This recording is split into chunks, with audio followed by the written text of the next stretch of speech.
When I was 27 years old, I left a very demanding job in management consulting for a job that even more demanding, teaching. I went to teach 7th graders math in the New York City public schools. And like any teachers, I made quizzes and tests. I gave out homework assignments. When the work came back, I calculated grades.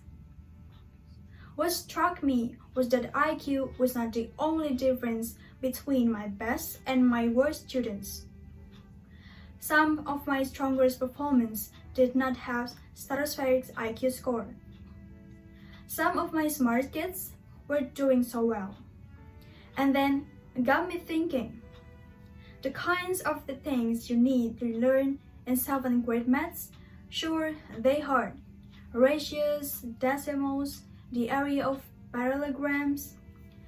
But these concepts are not impossible.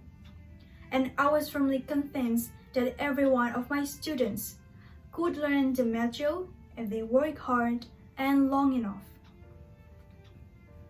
After several more years of teaching, I came to the conclusion that what we need in education is much better understanding of students and learning from motivational perspective and from psychological perspective.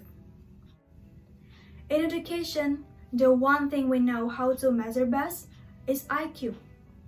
But what if doing well in school and in life depends on much more than your ability to learn quickly and easily? So, I love the classroom and I want to graduate school to become a psychologist. I started studying kids and adults in all kinds of super challenging settings, and in every study my question was, who is successful here and why? My research team and I went to the West Point Military Academy.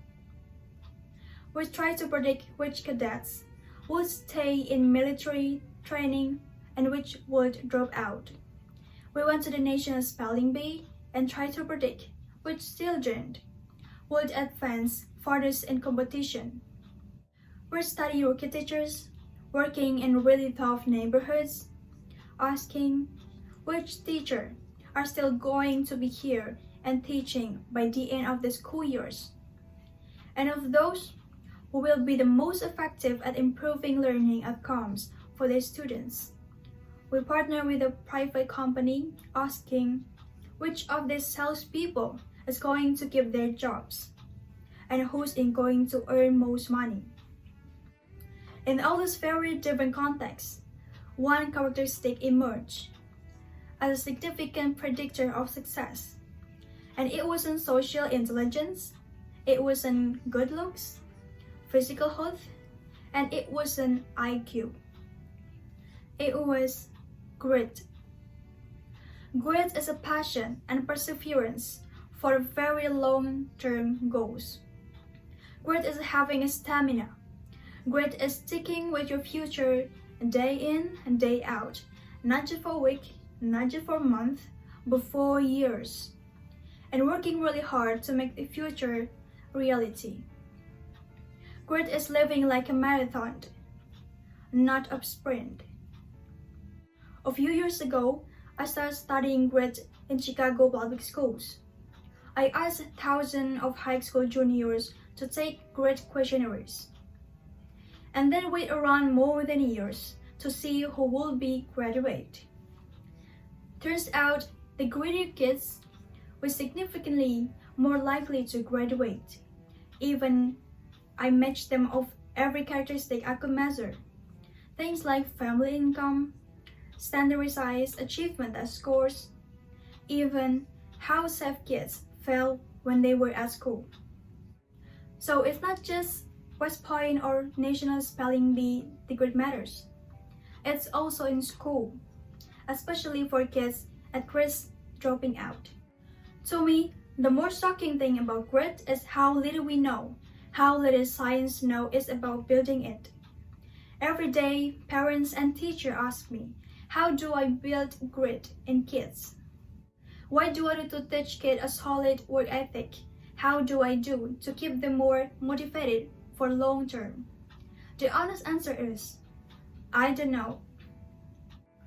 What I do know is that talent doesn't make you gritty.